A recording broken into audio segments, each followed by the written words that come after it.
Hello, ഞാനൊരു product പരിചയപ്പെടുത്താനാണ് വന്നിട്ടുള്ളത്. But അതിന് മുന്നേ ഞാൻ ഒരു ക്വസ്റ്റ്യൻ ചോദിക്കട്ടെ. നിങ്ങളെല്ലാവരും മേക്കപ്പ് ഇട്ട് കഴിഞ്ഞാൽ അത് ഫേസിൽ നിന്ന് റിമൂവ് ചെയ്യാറുണ്ടോ? എന്നാൽ റിമൂവ് ചെയ്യണം. അത് ഈവൻ മോയ്സ്ചറൈസർ, സൺസ്ക്രീൻ മാത്രം ഇട്ട സ്കിൻ ആണെങ്കിൽ പോലും നമ്മളത് റിമൂവ് ചെയ്യണം. ജസ്റ്റ് ഫേസ് വാഷ് യൂസ് ചെയ്തിട്ട് കാര്യമില്ല, ചില പ്രോഡക്ട്സ് പോവില്ല.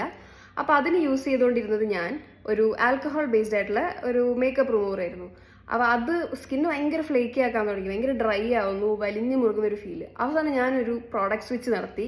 അതൊരു ഓയിൽ ബേസ്ഡ് ആയിട്ടുള്ള ഒരു മേക്കപ്പ് റിമൂവർ ആയിരുന്നു. ഇതാണത്. സംഭവം അടിപൊളിയാണ്. ഇത് പെയ്ഡ് പ്രൊമോഷൻ അല്ല. അപ്പം ഈ സംഭവം പറയുന്നത് ഒരു ഓയിൽ ബേസ്ഡ് ആയിട്ടുള്ള ഒരു ലൈറ്റ് ക്ലെൻസിങ് ഓയിലാണ്. അപ്പോൾ ഇത് 2 പമ്പ് നമ്മളൊരു കോട്ടൺ പാഡിലേക്ക് എടുത്ത് ജസ്റ്റ് സ്വൈപ്പ് ചെയ്യുക ഫേസിലെല്ലാം. അപ്പോൾ ആ മേക്കപ്പ് റിമൂവ് ആവും. അപ്പോൾ ഒരു ഓയിൽ ഫീൽ മുഖത്തുണ്ടാവും. അത് റിമൂവ് ചെയ്യാൻ വേണ്ടി നമ്മളൊരു ക്ലെൻസറോ ഫേസ് വാഷോ യൂസ് ചെയ്തിട്ടൊന്ന് മുഖം ക്ലീൻ ചെയ്താൽ മതി. അപ്പോൾ സംഭവം അടിപൊളിയാണ്. നിങ്ങൾക്ക് ആർക്കും ഈ പ്രോഡക്റ്റ് ഏതാ ലിങ്ക് വേണമെന്നുണ്ടെങ്കിൽ ജസ്റ്റ് ഒന്ന് കമൻറ്റ് ബോക്സിൽ ലിങ്ക് എന്ന് കമൻറ്റ് ചെയ്താൽ മതി. അപ്പോൾ ശരി, ബൈ ബൈ.